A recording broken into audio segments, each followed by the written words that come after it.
Are you ready?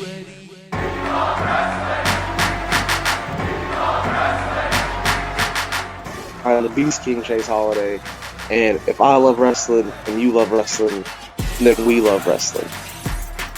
Welcome to We Love Wrestling. We do spotlights on people that we love to see out here doing their thing in wrestling. Today we got somebody, started training at Black and Bray. He's out here, they call him the Beast King. He lives in the streets that I run in, Indianapolis. He has two matches coming up on Saturday for Naptown All Pro. Is he going to be the workhorse of the event? We about to find out. We have Mr. Chase Holiday. How are you doing today, sir? I'm doing good, man. I'm doing real good. Just woke up not too long ago. Not gonna lie to you, trying to get some rest in to be ready and stress free for this weekend. I can feel that.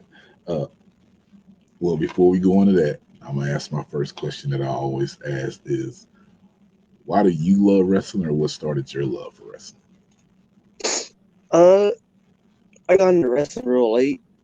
Uh, like I got into it when I was like about 13, like 2008, 2009. Uh, and I just kind of like stumbled across it. Like I always kind of knew it was there, but I never really paid attention to it. And it wasn't until like I actually ended up making myself sit there and watch it. I was like, oh, this is pretty cool. And I started watching Monday Night Raw, and obviously during Monday Night Raw at that time they were like, hey, don't forget to watch, Tuesday night ECW, and then it was like, don't forget also we got Friday night SmackDown, and so I would just when it was like, oh, okay, that's cool. So I would watch Monday, and then I would be like, okay, well, let me see what they doing on Tuesday, and then I would watch Tuesday, and I would watch like, okay, it's coming on Friday. What's going on Friday? And I watch on Friday, and then next thing I know, I'm watching it every single chance I get. I'm watching wrestling Monday, Tuesday, Thursday, Friday, looking up pay per views. And I was like, yeah, I think this is what I want to do. Uh, it just kind of took over me, and I ran with it. Uh, I just think it became such a cool and different like art form to me, in a way of like expressing yourself. And I was also very big into like comics and like anime growing up as a kid. So I was like, this is basically the same thing, just like in real life. Facts. Facts. When you got into wrestling, who were some of the people that stood out to you? Oh man, I was started out being a big Matt Hardy fan, Batista, John Cena. During that time was when Orton was uh really getting into his heel stuff, and so I also when I started watching, I didn't know. Like I said, this is the first time I'd actually sat down and watched it before. All I knew was The Rock, and I knew some wrestlers because my friend, whenever I go to his house, he had the games, so we would like create a bunch of characters and then do the Royal Rumble. So that's how I knew some people, but like I didn't know that any of it right away. It was like, you know, scripted or whatever people want to call it. And so when Randy Orton kicked Vince McMahon in the head, I was like, this is the worst person alive. They kept saying he's 70 years old. He's 70 years old. I was like, this is insane. This is the same time he RKO'd Stephanie McMahon and had a Triple H handcuff. And when Triple H broke his house, I said, these people are crazy. Like, what's going on? I was hooked. Hey, that was the time to be watching right there. Let's talk about being hooked. So I got some other questions, but got to talk about Naptown All Pro. Do you feel like you got disrespected by one of your fellow Lost Boys? Because he picked Jody to go up against Isaiah Bronner, and you went on like a Twitter rant. Yeah, that's it just me and Hoodfoot, we're boys. We tag partners. We've been in a group together for a while, and he want to talk about him and Isaiah got beef and he won't be able to be there this time, and so he's talking about like, oh, I want to I'm gonna send somebody to deal with him while I'm gone. I'm like, okay. I'm sitting here thinking, okay, it's gonna be me, right? Right. Like I said, we tag together, we boys. I feel like I would be the logical choice because if you look at the track record, up until Parkade, I was 2-0 against Hoodfoot himself, and I just recently beaten Calvin Tankman, who co-signed their hand chosen opponent. And so I was like, okay, this track record wise, that makes sense to me. Then they said, he's gonna pick Jody, and I'm like, I stomped Jody out. So like, that's like going to the Super Bowl and you saying, you know what, I'm gonna pick the only 16 Browns to go against the 16-0 Patriots in the Super Bowl, and I want the Browns to win. I'm like, you're not even gonna pick an 8-18. You just going like. I said, how all three people that I've beaten gonna set, gonna be like, yeah, we collectively think this person is gonna beat somebody that Hoodfoot has not beaten. And I was like, that's disrespectful. Like, that don't check out with me. Like, I just don't think those numbers add up, right? So I was upset, and I feel like I had every right to be when you lay it down like that. Right. So that didn't happen. So you got 2 matches now. Yeah. One with Lord Darian Benson. We just talked to him last week, and he said he could be on the show. And then 3 days later, he's announced for that. And then you got, I believe his name is Adriel Noctis, the Flap House champion.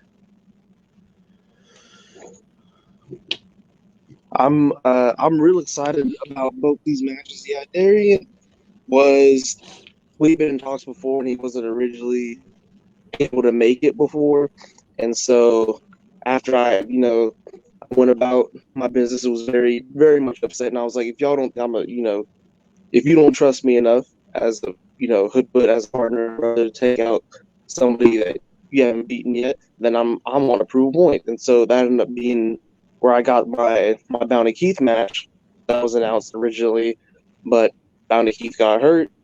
Some things changed around. Bankson was able to come in. Banks, he wanted to step up. So he said, all right, cool. If you want to step up and you want to fill in, that's what I like. If you think you're ready to fit in for the challenge, let's go ahead and do it. I'm not turning down any kind of opposition, any kind of challenge you throw in front of me. We're going to get down to it. And then when it comes to Adriel, we go back and forth. We got, some history. I'm, 3-0. I am 3-0 against the S4TB. So, and he's the one carrying their house belt. So, if I'm 3-0, he's the last one I gotta beat. I feel like I should have a right at least to get a world title shot. See, my numbers and track record speak for itself. So I'm like, you know what? You got the world title. I want it. I've beaten the other 3. You're the last one. I'll slay the rest of the Simpson. Call it a day. And then I'll be the champion you're seeing. That's it. But once I got the Brian Keith match, I was trying to focus just on that. I was like, you know what? I don't need to deal with you right now. I said we was gonna have the match back in February, but now I got to refocus. Yada yada. He wants to keep calling me out, but the only thing that he knows I want is that championship. So he decided that if I take this match, I beat Adrian, which I will. Then after that, I get to have a chance at his Grand Pro Sport Championship. So first I beat him, and basically I will become the number 1 contender. I will eventually have a shot at him for that title. So I'm going to beat him, and then again, I'll wrestle him again, and take the title off him and show him that I'm that dude. I'm that guy. I don't mean to be, come out with the John Davis part of that, with the that dude part, but my numbers add up around here. So this Saturday, April 30th, Tinley Academy, Far East Side Community Center, in conjunction with them to curb gun violence on the Far East Side. 2 p.m. the wake-up call, you can see Chase Holiday. 8 p.m. the blackout, you can see Chase Holiday again. Can't be there, sponsor a seat for $10. Help some kids see the show. But Chase, you gotta talk about it. I've seen you more times away from Indiana than I've seen you in Indiana. They haven't put it out yet, but you've been out there in DC doing your thing with Fight Club. On the last event, using a triple threat. I was real excited for that because me and Il, we haven't had a singles match yet. We interacted before in fight tapings with me and Hoodfoot teamed up against him and Blade. He's a real interesting dude. So I was fairly excited, especially because like all of our styles kind of differ. Uh, Edith is real technical, and Io can also be real technical, and so I kind of felt a bit left out in terms of like style wise, and not in like in a bad way where I was like, oh man, I gotta do this. No, I felt like at home when I was like, okay, they might wanna try to keep it pretty and get technical. And I know I'm gonna come in and I'm gonna come in with the heavy hands and the heavy hitting, and I'm gonna bring it to them. So I enjoyed that. I didn't like the result of that match, because I know there's some things that we could have gone more my way, but I did enjoy it. I'm hoping eventually down the line I can get capture them in one-on-ones and secure victories over them each individually. I can feel that. Securing victory is the place you've been securing victories at. Well, yeah. Every time I've seen y'all been running amok down there at Paradigm, you and the Lost Boy. The dynamic is crazy, but like when I go to the shows, y'all just run amok. Y'all come out, got the natty lights on some parts. You beat people up, beating them down. Seen you crack some heads down there. Seen a show where you beat up Jody, gave him a 5 beast fist, I believe it is. He wouldn't go down. But not so much that Joe didn't want to go down. I made sure he wasn't going down. I was gonna call it on that one. When you talking about when he took my chain, yeah, he wasn't gonna get away. I missed one taping, and he ran off with something saying he was the champ. He ran off with my chain saying he was the champ. I was like, nobody's a champ until they've beaten me. There's no interim champ. There's none of that. Unless you've beaten me, you are not the champion. He was wearing it, rocking it, talking about he was, the MidwestTurbo.com chain holder. And I was like, you're getting yourself into deeper trouble the more you open your mouth. And so when we had the match, I was like, I'm not gonna stop until I feel like you've learned your lesson. So the ref intervened and called it, but I was not having it for him. Man, so can Paradigm control y'all down there? Because it seems y'all do whatever you want to when y'all at Paradigm. I mean, I wouldn't say they control me. Me and Paradigm are cool. I've been with Paradigm since before they were Paradigm. They had a different name before I joined up with them, and I like to joke around. I was like, yeah, I'm the Paradigm prodigal son because I was there, and then I was left for a while, and I was gone for years, like as they were running shows. And it wasn't up until like I came back from the dead and all that, and I came back to Paradigm is when everything just like felt right, and I felt right being at home again. So we real cool. They know they can't fully put a leash on me. We always we always try to like cooperate, collaborate, work together, talk some stuff out. But they know once I'm out in the world, they like, hey, we ain't got nothing to do with it, Man, because y'all do some things down there. I'm just like, they run this yard. I mean, this they place to go. This is what they like to do. Now, I talked to a few people that have trained here. You trained at Black and Bray. How was that experience for you? Because I believe you trained there back in maybe 2015 or 16. It was actually back in 2017, 17. but I love Black and Bray. I tell everybody all the time. I was like, if I could go back and do it again that whole summer, I would. I did in the summer of 2017. I applied in about 2016. Yeah, because I gave myself a year to be ready. So I applied in like 2016 for the 2017 like summer classes, and it was like exactly a year later the class that I was applying for. So I gave myself a full year, and all I did was like work and go to the gym and save money because I'm originally from California, so I was getting ready to move to Iowa, and so I did everything I could to prep myself for that year. But I would absolutely do it again. It's one of my favorite experiences, one of my most cherished experiences. Uh, it got me to where I am today.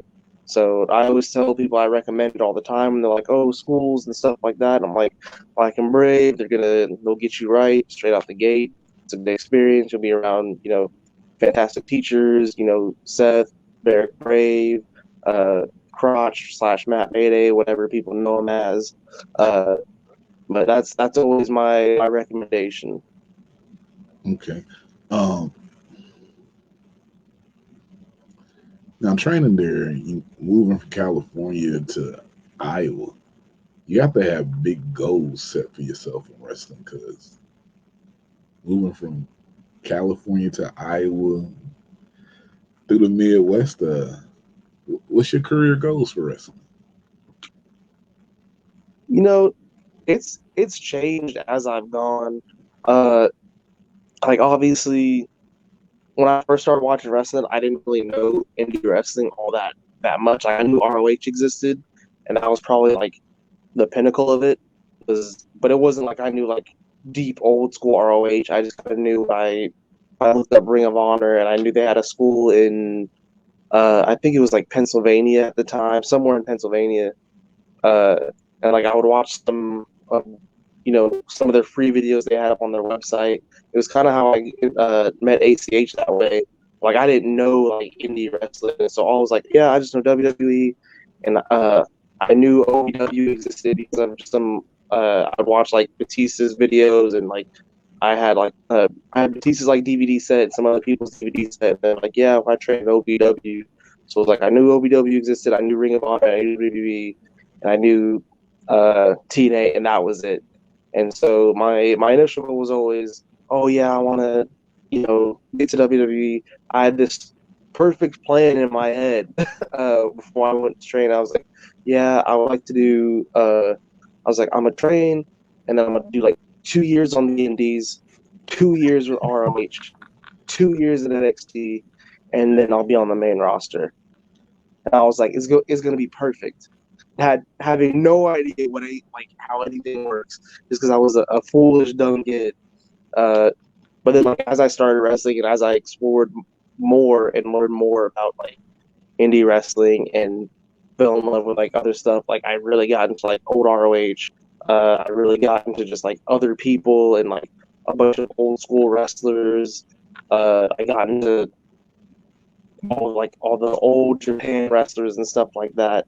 And just discovering more people that I've been around for years, just as indie wrestlers, that I was like, yo, this is really cool. Like this is, and I just fell in love with the art form itself more so than just like being obsessed with the idea of being a WWE superstar. It was like I truly fell more in love with everything else. And I was like, yeah, I want to go to Japan. I want to go to the UK. I want to, wrestle these guys that have been indie wrestlers for X amount of time, and these guys. I want to wrestle Eddie Kingston.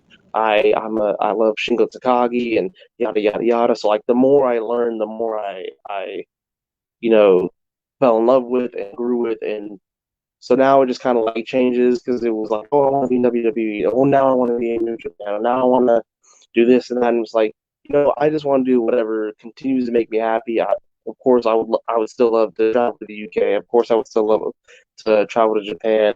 Uh, you know, being with WWE, AEW, yeah, that'd be fantastic. But like, I don't want to set my goals in stone and just like be like, that's all I want, that's all I ever want, yada yada yada. Because I want everything to just kind of take place how it's supposed to. Because a lot of people can end up being disappointed with like, oh, I want to be, I'm going to just WWE and that's it. And I want to be okay with if it doesn't happen. So I try to leave it open. And it's not like I'm not striving to do great things. I want to do the best I can and go as far as I can. But I also want to be content with my journey and where I'm going and how far I've gone. I don't want to just focus on just the end goal. It's like you got to fall in love with the journey, not just the destination. So I'm, continuously learning how to just enjoy where I'm going and what I'm doing all the time.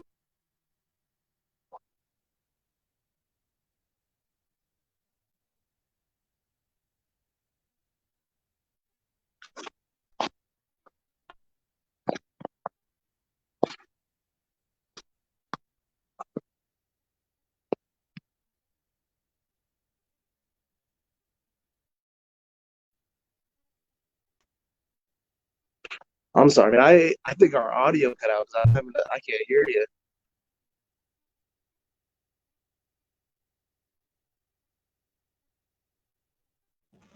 Can you hear me? Yeah, there we go. Cool. Okay. So I was saying you 3 dream matches if you could, because I heard you say New Japan and everything, and open my eyes a little bit. So if you could have 3 dream matches out here, what would those 3 Oh matches man, be? ACH, because he was like the black wrestler that I really got into, because I remember growing up and I always felt like a little out of place because I was like, oh, I'm black, and like I was like, I like anime and I like wrestling, and I love listening to Lupe Fiasco. And so then he came on screen and he was coming out to Lupe Fiasco, was doing all the anime references, and was a wrestler. And I was like, this is the coolest man alive. So ACH is definitely one of my dream matches. Uh, Eddie Kingston, and oh man, that third one's a hard one. I'm gonna say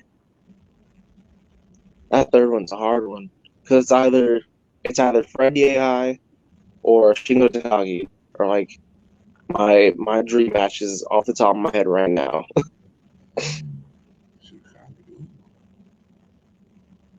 Supposed to be over here June 26th when they over at the AEW for Forbidden Door thing.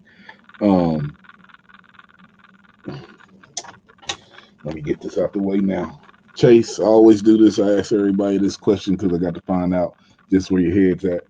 The Rock or Stone Cold? Oh, The Rock. Oh, okay. You good.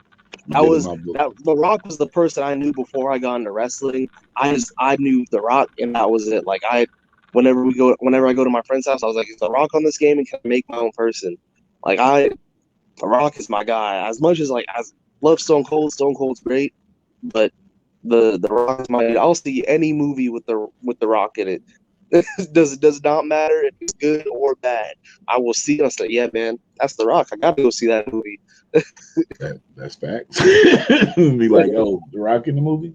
All right, we'll go. We'll be going to that just to It's see like it. to the point where, and it's starting to get the same with Cena too. Now that he's doing all stuff, and I'm like, Cena's in it, probably gonna be good. So I'm gonna go see it. True, true. I got to ask the name the Beast King. How did you get it? So it came up. It was kind of like a thought process going into it, because before I was the Beast King, I was young Simba, and so while I was dead and all that, I was putting stuff together, and obviously young Simba like is, you know, young lion cub. So uh, the lion cub grew and went from a prince into a king, and just mastering my style of wrestling. It's very more, I guess you could say, animalistic or more beast like in a sense. Uh, so I became the went from the young prince to the full grown lion. Uh, got the mane, the blonde, my hair to prove it. Uh, but yeah, that's just kind of what I came into. Like I said, my wrestling I feel like just kind of matches it a lot better, and I have a better understanding with my feet on the ground of what I am and what I do. So that's just kind of how it came about.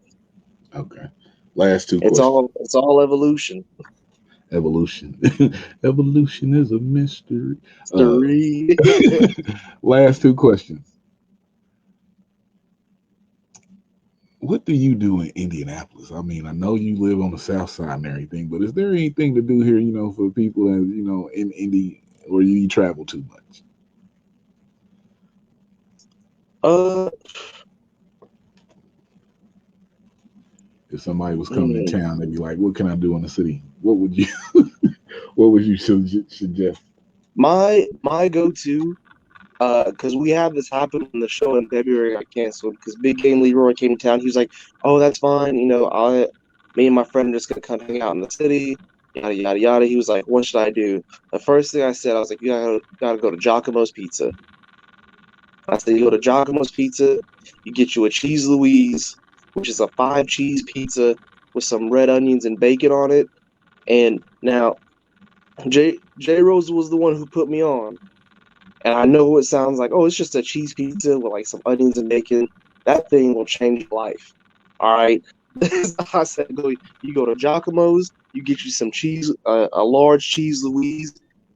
That thing melts in your mouth. After that, for dessert, you go to Gordon's and you go to get you either some ice cream French toast, ice cream beignets, uh, some kind of Yeah, crazy milkshake. you This got to have people those are sleep. the first two things that I tell you to do if you came to Indianapolis. I said, go get you some Jacobos and go get you some Gordons right afterwards. Hey, don't get itis as soon as you get into the city. Um, Yeah. 'cause that is no joke there. Uh, what are the last things? I need a Giacomo's pizza tonight. Baby.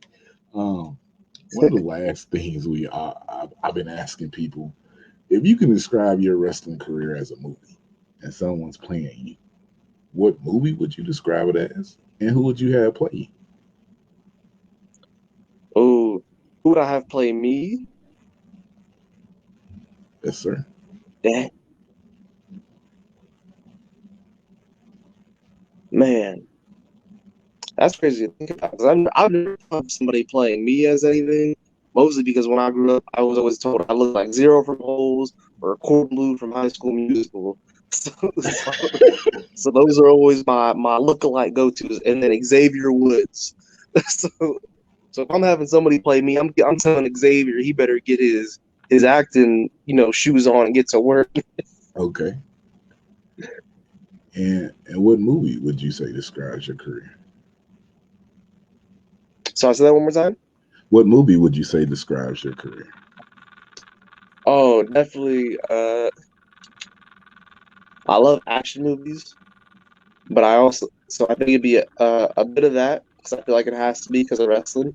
Uh, and maybe like a what's it called, like a coming of age no, maybe not coming of age, but just like a. I'm trying to think of what it is. I don't want to say coming of age because I'm not like that's like the adolescent term of it. Right. Uh, but just like a life movie or like something like that. I'm trying to think of a good example. I'm sorry, my brain is not You're working with good. me today. You're good. While you think over that, we're gonna do our last segment here. This is what we call the put yourself over moment. This is where you let us know your social media, any ways they can support you. We got t-shirts out there, pictures, stickers. We just want you to put yourself in anything you have coming up over. Awesome. So I make myself real easy to find. All my social media is basically the same for like my Twitter and my Instagram. It's just Chase Holiday, Holiday Hollidday, and then a capital X. That is my Twitter. That is my Instagram. Like I said, I try to be super easy to find and try to keep everything the same. Uh, I'm hoping to have some new shirts out by Nap Weekend. So if you see me, you can go ahead and ask me. I also have some like Jonesy soaps on hand and stuff like that. So I will make sure that I have those at Nap. If you come out and you see me there, I'll have them at both shows. Uh, I got the Nap letter this weekend. I'm gonna be at Black Label Sunday. Don't know what's going on. I'm not advertised or booked on the show. I'm just gonna be there, so we're just gonna hope for the best. Uh, but I'm also booked for St. Louis Anarchy, which just got announced for May 6th, I believe. the show is, so I'll be there. I'll be at Paradigm on May 13th. May 15th, I'm going to be at Deadlock Pro Wrestling. That hasn't been announced yet, but I will be there. I'm trying to think what I have immediately after that. I think those are all my immediate ones that come to the forefront of my brain. So yeah, I got Nap. I'll be at Black Label. I got Anarchy. I got Paradigm, and I got Deadlock. So you see me at any of those, come up, say hi. I love saying what's up to people. That's everything. Hopefully I'll have these shirts by this weekend. I've been waiting on them for a little bit. So I'm excited because I believe they're close to done. And hoping they sell well. So come get them off my hands. Thank y'all for listening. If you're on the podcast version, go to YouTube. The links in the bottom. You can follow Chase on all the links that he gave us. If you're on the YouTube version and you get tired halfway through, go to the podcast version. Listen to it where you don't have to watch it. But my name's Trey D, and like I always say, if I love wrestling and you love wrestling, we love wrestling. It's too sweet. For the coach. I love wrestling and you love wrestling, then we.